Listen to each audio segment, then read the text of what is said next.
इकबाल अफरीदी साहब जो है ना पीटीआई के जो है ना एक सेनेटर हैं और उन्होंने एक खातून है उनके जो लिबास के ऊपर उन्होंने बड़ी ज़बरदस्त किस्म की तनकीद की है, मतलब बहुत ज़्यादा तनकीद की है। तो उसी हवाले से दोस्तों इस व्लॉग के अंदर हमने बात करनी है और फिर मैंने इसके ऊपर जो रद्द अमल आया वो भी आपको बताना है। तो सबसे पहले तो जो इकबाल अफरीदी साहब हैं उन्होंने ये तनकीद की है कि इस कमेटी के अंदर याद है जो खातून जो थी वो के इलेक्ट्रिक मतलब कराची की कोई वापडा की कोई खातून थी और वो उन्होंने एक बहुत ही कोई ख़ास किस्म का लिबास पहना हुआ था, उसके ऊपर उन्होंने तनकीद की। अब जब उनसे पूछा गया कि वो किस किस्म का लिबास था, अब वो बता रहे हैं मैं क्या बताऊँ बस आप यूँ हैं और आप समझदार हैं। बाकी उन्होंने कहा कि हम बच्चों को क्या दिखाएँगे? अपने बच्चों को क्या दिखाएँगे? हमारी कुछ रिवायात है, हमारा इस्लाम है, हमारा कोई कल्चर है। इस किस्म का जो लिबास जो है हमें ज़ेब नहीं देता। हम क्या दिखाना चाहते हैं? मतलब उसने इस्लामिक पॉइंट ऑफ व्यू से और रिवायत के हवाले से गुफ्तगू की है।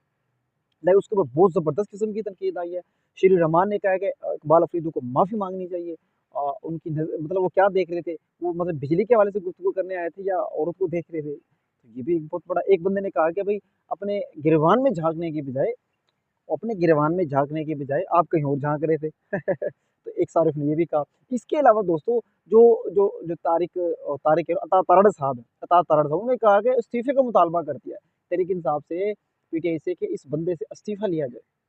तो उसने बहुत ही ज़ेबा गुफ्तगू किया, गलत गुफ्तगू किया है। तहरीक-इंसाफ जो है ख़वातीन के लिए अब तहरीक-ना-इंसाफ बन चुकी है।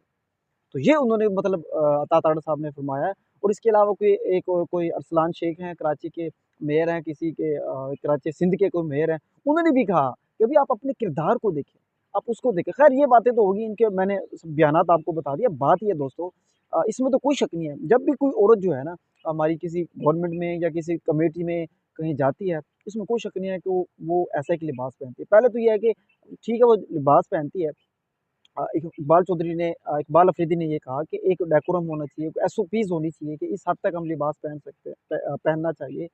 अ, एक लिहाज़ से अगर देखा जाए ये बात तो उनकी बिल्कुल दुरुस्त है कि एक एसओपीज़ होनी चाहिए, जो मुनासिब लिबास होना चाहिए।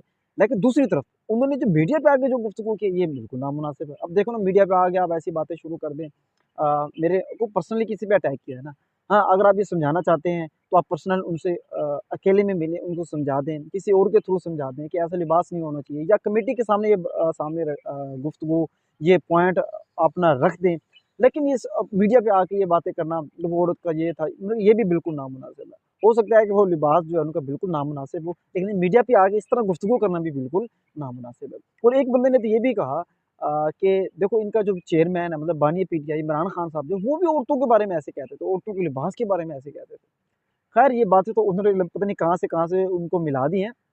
खैर मैंने अपना अपना पॉइंट ऑफ व्यू आपको बता दिया है कि दोनों चीज़ें नामुनासिब हैं। वो लिबास भी बिल्कुल नामुनासिब है और इस तरह तकरीर करना आगे मीडिया पे आगे बात करना किसी भी औरत के बारे में ये बिल्कुल नामुनासिब है। तो बीच वाला रास्ता होना चाहिए। उनको चाहिए था कि कमेटी के सामने बात करे या उस औरत को अकेले में समझाए, किसी और के थ्रू बात पहुँचा दे। लेकिन इस तरीके से जो करना बिल्कुल ही नामुनासिब है। उम्मीद है दोस्तों आपको हमारी बात ये वीडियो पसंद आई होगी। अगर आप हमारी इस वीडियो से एग्री करते हैं, मुत्फ़िक हैं तो ज़रूर अपनी लाइक कीजिएगा। अपनी मतलब अपनी राय से हमें आगाह कीजिएगा। बहुत-बहुत शुक्रिया। अल्लाह हाफ़िज़।